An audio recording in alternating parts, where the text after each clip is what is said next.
এক সময় রাত নামলেই ঢাকার রাস্তায় ছুটত একটি গাড়ি, স্টিয়ারিংয়ে সালমান শাহ, পাশে তার ঘনিষ্ঠ বন্ধু ও সহশিল্পী আশরাফুল হক, দর্শকের কাছে যিনি ডন নামেই পরিচিত।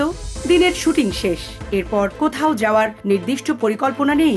কখনো গুলশানের কোনো সাধারণ রেস্তোরাঁয় মিল্কশেক, কখনো উত্তরার ফুটপাতে চিতই পিঠা, তারপর আবার গাড়ি নিয়ে শহরের পথে পথে ঘুরে বেড়ানো।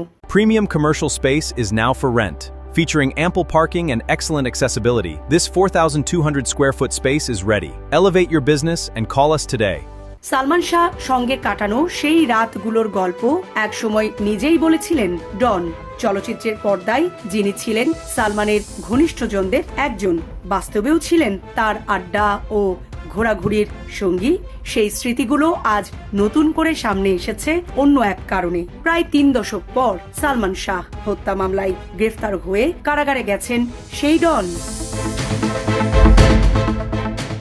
গত রোববার দুপুরে ঢাকার হযরত শাহজালাল আন্তর্জাতিক বিমানবন্দর থেকে তাকে গ্রেফতার করে ইমিগ্রেশন পুলিশ। পরে তাকে আদালতে হাজির করা হলে কারাগারে পাঠানোর আদেশ দেন আদালত।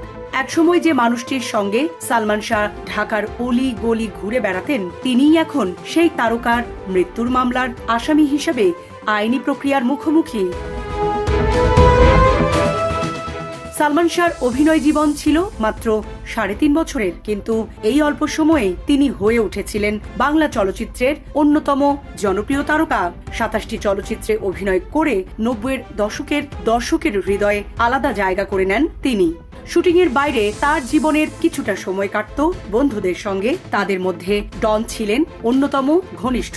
দুইজন একসঙ্গে বেশ কয়েকটি চলচ্চিত্রেও অভিনয় করেছেন। পর্দার সম্পর্কের বাইরে তাদের বন্ধুত্বও ছিল গভীর। ডনের স্মৃতিচারণায় গাড়ি চালানোর প্রতি সালমানের ছিল বিশেষ আগ্রহ। দিনের কাজ শেষ হলেই গাড়ি নিয়ে বেরিয়ে পড়তেন তিনি। গন্তব্য নির্দিষ্ট না থাকলেও রাতের ঢাকাই হয়ে উঠত তাদের ঘোরাঘুরির জায়গা।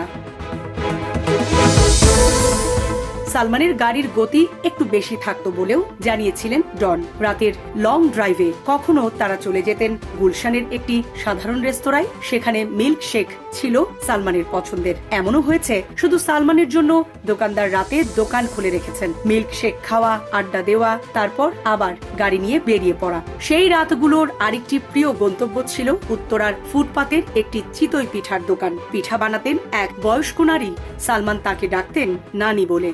ডনের ভাষ্য অনুযায়ী সেখানে বসে দুজনেই একসঙ্গে 9 থেকে 10টি করে চিতই পিঠা খেয়ে ফেলতেন।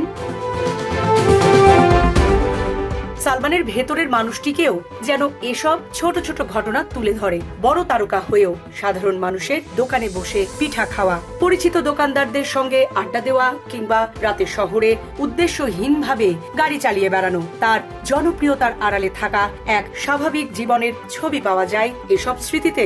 পিঠার দাম দেওয়ার ক্ষেত্রেও নাকি সালমান ছিলেন উদার। ডনের স্মৃতিতে 8টি পিঠা খেয়েও কখনো 500 টাকা দিয়ে দিতেন তিনি। 90-এর দশকের হিসাবে যা ছিল যথেষ্ট বড় অঙ্ক।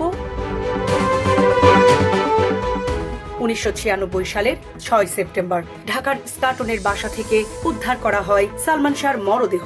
তার মৃত্যুর পর প্রায় 3 দশক পেরিয়ে গেছে, কিন্তু মৃত্যুর কারণ ও ঘটনা প্রবাহ নিয়ে বিতর্ক পুরোপুরি থামেনি। সময়ের সঙ্গে সালমানের মৃত্যুকে ঘিরে নানা প্রশ্ন, অভিযোগ ও তদন্ত সামনে এসেছে। ভক্তদের মধ্যেও এ নিয়ে কৌতূহল কখনো কমেনি। তার অভিনীত সিনেমা, গান ও চরিত্রের পাশাপাশি মৃত্যুর রহস্য তাকে ঘিরে আলোচনার একটি স্থায়ী অংশ হয়ে আছে। এবার সেই মামলাতেই গ্রেফতার হলেন তার এক সময়ের ঘনিষ্ঠ বন্ধু ডন।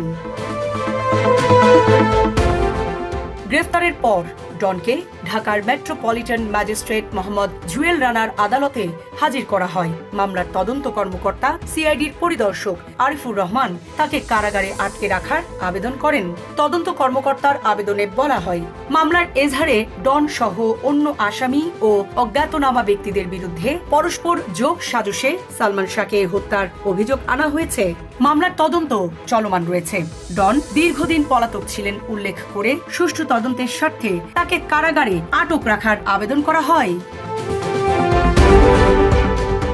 বিকেল 5:05 তাকে আদালতের কাঠগড়ায় তোলা হয়। এ সময় তাকে রাগান্বিত অবস্থায় দেখা যায়। কিছুক্ষণ পর বিচারক এজলাসে এসে জানতে চান আসামি পক্ষের কোনো আইনজীবী আছে কিনা। তবে শুনানিতে ডনের পক্ষে কোনো আইনজীবী উপস্থিত ছিলেন না। পরে আদালত তাকে কারাগারে পাঠানোর আদেশ দেন। ঢাকা মহানগর দায়রা জজ আদালতের প্রধান পাবলিক প্রসিকিউটর ওমর ফারুকী বিষয়টি নিশ্চিত করেছেন। জীবন অবাক না করলে কে করবে? 28% মিল্ক ফ্যাটের অবাক করার সাথে ফ্রেশ মিল্ক পাউডার। জীবন অবাক করুক প্রতিদিন। একসময় সালমান শাহর সঙ্গে রাতের ঢাকায় ঘুরে বেড়ানো, মিল্কশেক খাওয়া কিংবা ফুটপাতের দোকানে চিতই পিঠা খাওয়ার স্মৃতি বলা সেই মানুষটি আজ আদালতের কাঠগড়ায়। সময়ের এই দীর্ঘ ব্যবধানই যেন সালমান শাহকে ঘিরে থাকা গল্পের আরেকটি অদ্ভুত অধ্যায়। সালমান নেই প্রায় 30 বছর, কিন্তু তার সিনেমা, গান, স্মৃতি কিংবা মৃত্যুকে ঘিরে প্রশ্ন কোনোটিই থামেনি। আর সেই স্মৃতির সঙ্গে জড়িয়ে থাকা ডনও এবার ফিরে এসেছেন আলোচনার কেন্দ্রে। তবে বন্ধুত্বের গল্প নিয়ে নয়, একটি বহুল আলোচিত মৃত্যুর মামলার আসামি হিসাবে। সামরিনা প্রীতি, ঢাকা এক্সপ্রেস।